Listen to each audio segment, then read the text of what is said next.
បាទសួស្តីក្នុងវីដេអូនេះខ្ញុំចង់បញ្យល់គ្នាយើងអំពីការគណនាទៅលើទំហំទយោ Separate Water System ហ្នឹងហើយអញ្ចឹងជំហានដំបូងនៅក្នុងការគណនាទៅលើទំហំទយោគឺយើងត្រូវកំណត់ System Type ឬក៏ប្រភេទ System សិនហ្នឹងហើយអញ្ចឹងប្រភេទ System ហ្នឹងវាមានដូចជា System 1ដែលមានលំហូរទឹកនៅក្នុងទយោនឹង 50% System 2លំហូរទឹកនៅក្នុងទយោនឹង 70% System 3លំហូរទឹកនៅក្នុងទយោនឹង 100% អញ្ចឹងទៅអាហ្នឹងយើងអាចមើលនៅក្នុង BS ប្រភេទ System ហ្នឹងណាហ្នឹងហើយហើយចំណុចបន្ទាប់យើងត្រូវកំណត់ K factor បាទហើយដោយឡែក K factor នេះគឺវាអាស្រ័យទៅលើប្រភេទនៃគម្រោងយើងមួយណាហ្នឹងហើយអញ្ចឹងឧទាហរណ៍នៅក្នុងនេះវាមាន Office ឬក៏ Guest House អញ្ចឹងទៅវាយើងឲ្យ0.5 ទៅសម្រាប់ K ណានេះ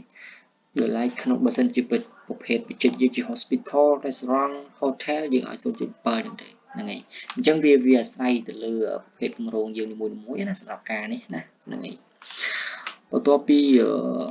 កំណត់ចំនួននឹងហើយខ្ញុំសូមបញ្យល់គ្នាយើងតិចទៅលើប្រភេទទយោណាហ្នឹងហើយអញ្ចឹងចំពោះប្រភេទទយោយើងបែងចែកជា3ហ្នឹងហើយដោយទយោមេដែលយើងបដោះទឹកណាទៅលូហ្នឹងអានឹងយើងហៅថា drain pipe ហើយទយោដែលឡើងទៅតាម riser ហ្នឹងយើងឈ្មោះវាគឺ stake pipe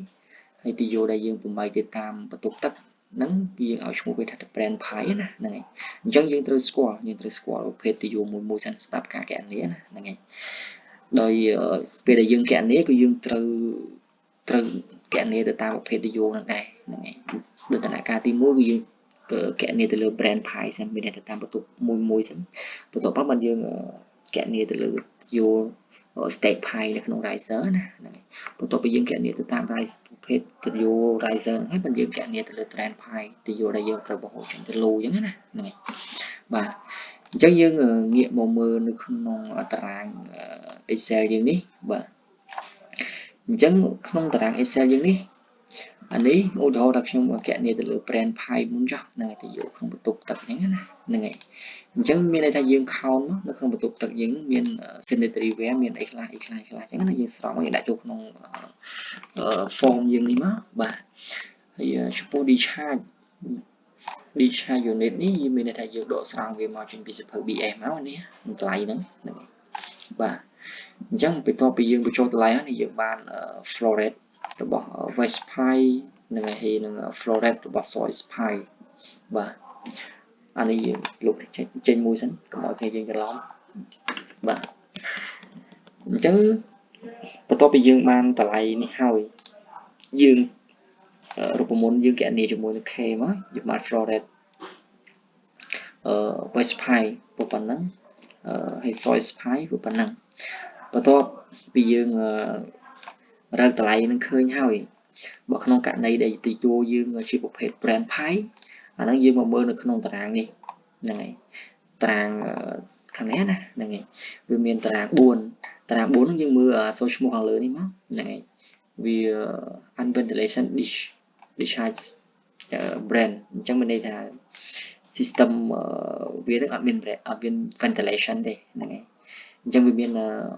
primary ventilation ហើយនិង secondary ventilation ណាហ្នឹងហើយចំពោះ system 2ហ្នឹងយើងមើលនៅក្នុងតារាងនេះយើងដឹងហើយហ្នឹងហើយអញ្ចឹងអានេះតារាងនេះវាមានថា ventilation discharge brand អញ្ចឹងតារាងនេះមានន័យថាយើងប្រើ system ជាមួយនឹង vent pipe បាទអញ្ចឹងឧទាហរណ៍ថាយើងគណនាមិញនេះឃើញបាន 1.5 អញ្ចឹងយើងមកមើលនៅក្នុងតារាងនេះមកអញ្ចឹង system ដែលយើងកំណត់ប្រើមិញយើងយក system 1អញ្ចឹងយើងមើលក្នុង system 1នេះមកណាហ្នឹងហើយអញ្ចឹងយើងគណនាគឺ 1.5 អញ្ចឹងយើង select ឲ្យធំជាង 1.5 យើងអាចមើលកន្លែងនេះយើងអាចយក 2.25 ហ្នឹងហើយអញ្ចឹង system 1យើងបានអញ្ចឹង 70 50អញ្ចឹងមានន័យថាទយោWest ឬ Soil Pipe ហ្នឹងទំហំវា70 dn វាណាហើយ Vent Pipe 50អីចឹងទៅ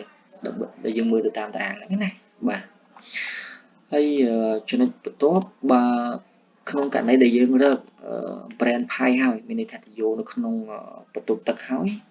យើងត្រូវបូក brand pie នីមួយៗបញ្ចូលគ្នាហ្នឹងហើយបូក floor របស់វាណាហ្នឹងហើយ floor នេះបាទយើងបូកវាបញ្ចូលគ្នាមកដើម្បីយើងរក stake pie stake pie ហ្នឹងអីគេ stake pie នេះមានន័យថាទៅយកនៅក្នុង riser ណាហ្នឹងហើយក្នុង riser បន្ទាប់ពីយើងរកក្នុងទៅយក riser យើងបាន floor វាហើយអញ្ចឹងយើងបាន floor នេះណាហ្នឹងហើយអញ្ចឹងយើងមើលនៅក្នុងតារាងខាងក្រោមនេះហ្នឹងហើយតារាងខាងក្រោមនេះយើងអាចមើលទៅប្រភេទ system វាណាហ្នឹងហើយ primary ventilation ហើយនឹង secondary ventilation អីចឹងដែរបាទអញ្ចឹងអានេះមានវាអត់មាន system នេះវាអត់មាន vent pipe ទេបាទអញ្ចឹង system នេះវាមាន vent pipe អញ្ចឹងឧទាហរណ៍ថាខ្ញុំយក system នេះទៅដោយសារ system នេះភាគច្រើនគឺយើងប្រើ system នេះ secondary ventilation នេះណាហ្នឹងហើយជាមួយ vent pipe ហ្នឹងហើយអញ្ចឹងយើងមើលដូចគ្នានេះ system យើង system 1 2 អញ្ចឹងណានេះយើងអាចប្រើទាំងអស់ system នេះដែលយើងមើលតារាងណាហ្នឹងហើយកុំតែយើងជា swap ឬក៏ sware អញ្ចឹងជាទូទៅយើង select នេះយក swap មកជាមានន័យថាsystem យើងក៏អត់យក swap ណាហ្នឹងហើយអញ្ចឹងយើងមើល flow rate យើងមក flow rate យើងមិនយើងកំណត់ដូចមិញគឺធំជាងណាហ្នឹងហើយធំជាងយើងមកឧទាហរណ៍ថាក្នុងនេះទំហំយើងកណនីមិនទំហំយើងកណនីឧទាហរណ៍ថា 1.5 បាទអញ្ចឹង1.5 នេះយើងមើលនៅក្នុង swap នេះ 1.5 យើងអាចយក 2.6 ទៅធំជាងហើយបាទអញ្ចឹងយើងបានទំហំនេះនេះ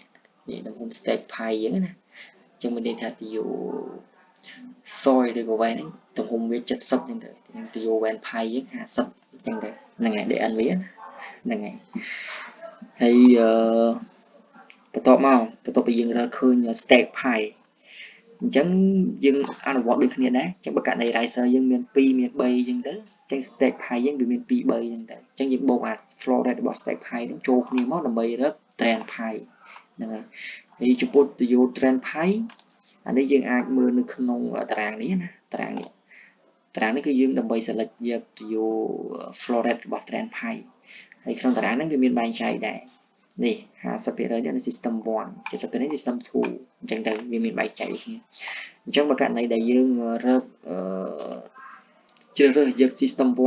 អញ្ចឹងយើងមកមើលក្នុងតារាងនេះណាហ្នឹងហើយអញ្ចឹងខ្ញុំឧទាហរណ៍ដូចគ្នានៅក្នុងនេះខ្ញុំឧទាហរណ៍ថា 1.5 ដដែលចុះហ្នឹងហើយ flow rate របស់វាហ្នឹងហើយអញ្ចឹងហើយ slope វានេះគឺយើងយក1 slope ណាគឺយើងយក 1% អញ្ចឹងយើងមើលក្នុង flow rate យើងមកនេះអញ្ចឹងកន្លែងនេះមិញ 1.5 ជាងអានេះយើងអាចយក 1.8 បានហ្នឹងហើយឬក៏ 2.5 អញ្ចឹងទេហ្នឹងហើយហើយ slope យើង 1% អញ្ចឹងទីយោហ្នឹងគឺយើងអាចយកទំហំនេះបានហើយដូចជាណោមទៅលើទៅ 100% DN 100សំទោសទំហំ DN 100ហ្នឹងហើយអញ្ចឹងយើងអាច select ទីយោនឹងបានណាហ្នឹងហើយយើងអាចមើលតាមតារាងហ្នឹងទៅបាទអញ្ចឹងសម្រាប់វីដេអូការគណនាទៅលើទំហំទីយោយើងមានតែប៉ុណ្្នឹងណាហ្នឹងហើយអរគុណច្រើន